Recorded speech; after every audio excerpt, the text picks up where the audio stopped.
We've had some spirited conversations about Le'Veon Bell. Oh, now you share phenomenal conversations, actually. You share the same agent? Yeah, we do. Okay, so I'm guessing you have some inside information here because so I've always given people what the process of what was going on, not really because it's Le'Veon's decision. There's no one else is going to make this decision but Le'Veon. I think. Do you think he plays this year?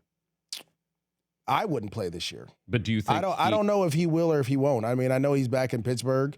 But you have to know, talking to his agent, you wouldn't be doing your job by not asking. Well, that's my job. I'm not Ian Rappaport or Adam Schefter. But you've had strong opinions on Le'Veon Bell, very strong. And you're always well researched. You do your homework. You're well thought out, and that's why I think you know what's going on. I really don't. Now, there's reports saying that he won't. There was a report that the Steelers owner said they can't wait to have him back on Tuesday. They expect him back. Then a couple hours later, there's like, we don't expect him back.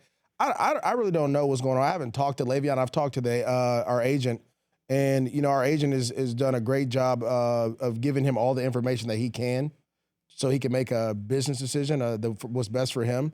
But I always tell people, because people in our society, in our world, in our country are so quick to judge and say like, well, I would have did this or I would have did that, and I have to go back to Mark Zuckerberg at Facebook, who was offered $2 billion early in the start of Facebook, and he turned it down. Not many people would have done that, right? I mean, granted, I feel like I would have been one to be like, no, I know my worth. I know what my company's worth. I know what I'm worth.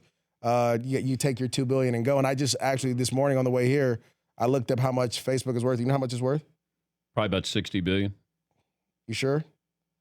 Try double that, $138 billion. Oh, is it? Yeah. So knowing your worth is huge in this world. And I think, once you get past 60, then it doesn't really matter. It really doesn't, but right? I mean, you're right. It really doesn't, but just to say $138 billion is crazy. And I think knowing your worth in this world is huge. It's one of the things that you have the right to try to justify. And I think Le'Veon has done that. He understands his worth.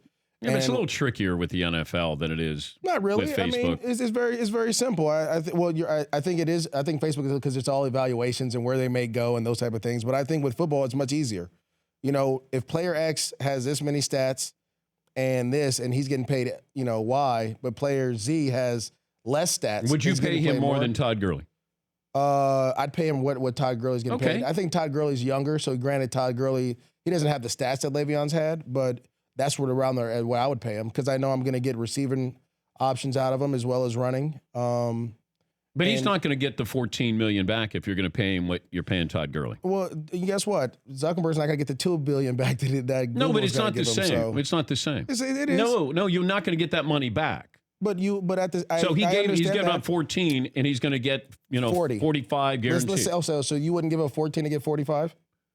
I understand if you're going to try to be healthy. I get it. Right. I mean, but you're not getting the money back, is what I'm saying. No, and I think that's where people get messed up. If he goes out there and plays, and we've seen Earl Thomas, we've seen Des Bryant, we see all these guys get hurt. But they're older. Yeah, Gurley came back from a knee injury in college. Yes, yeah, and got drafted in the top 10. No question. I think Le'Veon. Well, I don't think he's going to play this year. Yeah. I understand why he doesn't, but he's not going to make that money back. Yeah. He's not going to get Odell Beckham Jr. money. No, I mean, he's not. He doesn't play that position that Odell. But I think plays. He thinks he's an entertainer. Like Odell's an entertainer. I think that's what his agent. I think Le'Veon thinks that he is. And I've talked to Le'Veon. I think Le'Veon thinks and knows that he is the ultimate weapon. Okay.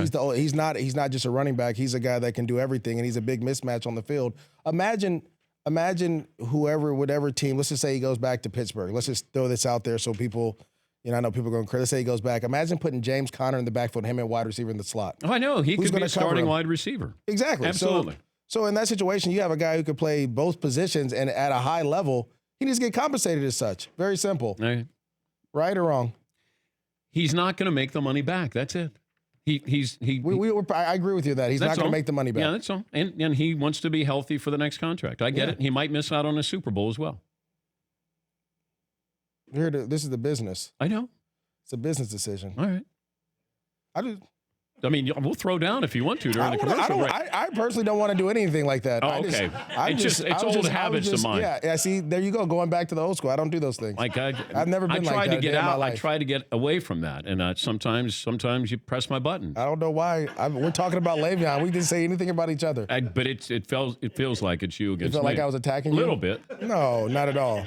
Why would I do such a thing? I grew up on the tracks, not the wrong side of the tracks. I was on the tracks. When I talked to you about the high school and the rivalry, you tried to give me this whole runaround thing. You all right?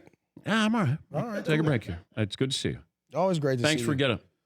No problem. Anything for you. And just don't touch me. That's all I ask. Right? Are we cool with that? All right. All right. Maurice Jones-Drew, NFL Network analyst. For more Dan Patrick Show, tune to Audience Channel 239 on DirecTV or download the Dan Patrick Show app.